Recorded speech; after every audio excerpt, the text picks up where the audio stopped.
In the heart of Ethiopia, amidst the rugged landscapes and ancient traditions, a legend was born. Lij Tafari Makonnen, later to be known as Haile Selassie, entered the world on July 23, 1892, into a lineage steeped in royalty and honor. His father, Makonnen Wolde Mikael Gudessa, a distinguished general in the Ethiopian army and governor of Harar province, passed on to him not just a name, but a legacy of leadership and strength.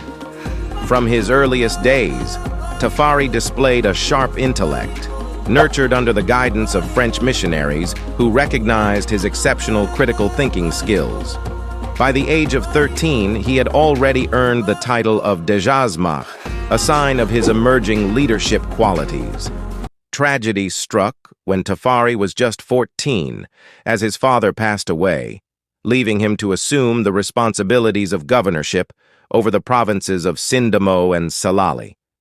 Despite his youth, Tafari embraced his new role with maturity and grace, balancing his duties with a continued dedication to his education. The political landscape of Ethiopia was fraught with turmoil and intrigue, with the deposing of Emperor Iyasu in 1916 saw the ascension of Empress Zewditu to the throne. Recognizing Tafari's leadership qualities, Zewditu elevated him to the rank of Ras and named him Crown Prince and Regent, entrusting him with the guidance of the nation. Under Tafari's regency, Ethiopia underwent a period of modernization and reform. He worked tirelessly to end the practice of slavery, a commitment that would see Ethiopia welcomed into the League of Nations. His vision extended beyond Ethiopia's borders as he embarked on diplomatic missions to Europe and the Middle East, advocating for economic independence and forging alliances with caution and foresight. Despite his efforts, Tafari faced challenges to his authority, most notably from Governor Balcha Safo in 1928. Accused of treason and challenged by Empress Zewditu, Tafari emerged victorious, crowned as King of Kings, and taking the name Haile Selassie I. His coronation marked a new era for Ethiopia, a symbol of unity and progress in the face of adversity. Haile Selassie's reign was soon tested by the dark clouds of war looming on the horizon. In 1935, Italian forces, under the command of Benito Mussolini, invaded Ethiopia, unleashing a wave of brutality and oppression. Haile Selassie mobilized his people, leading them into battle against overwhelming odds. Despite their valiant efforts, the Ethiopian army was no match for the might of the Italian forces. In 1936, Haile Selassie and his family were forced into exile, seeking refuge in Bath, England. From there, he waged a different kind of war, rallying international support against the tyranny of Mussolini's regime and tirelessly advocating for the liberation of his homeland.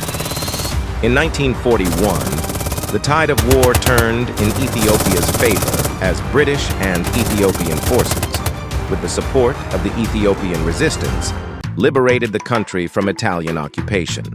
Haile Selassie returned triumphantly to Ethiopia, reclaiming his rightful place as ruler and ushering in a new era of hope and freedom for his people. Following his return to Ethiopia, Haile Selassie continued to work towards the modernization and development of his country. He introduced social, economic, and political reforms aimed at improving the lives of his people and securing Ethiopia's place on the world stage. In 1966, Haile Selassie made a historic visit to Jamaica, a trip that would have a profound impact on the island's Rastafarian community. Believers in the divine nature of Haile Selassie, Rastafarians saw his visit as the fulfillment of a prophecy and a validation of their faith. His words of unity and peace resonated deeply with the people of Jamaica, and his visit inspired a resurgence of interest in Rastafarianism and its teachings. Haile Selassie's legacy extends far beyond the borders of Ethiopia. He is remembered as a visionary leader, a champion of freedom and justice, and a symbol of hope for oppressed peoples around the world. His life and legacy continue to inspire generations of people to strive for a better world. where all are treated with dignity and respect.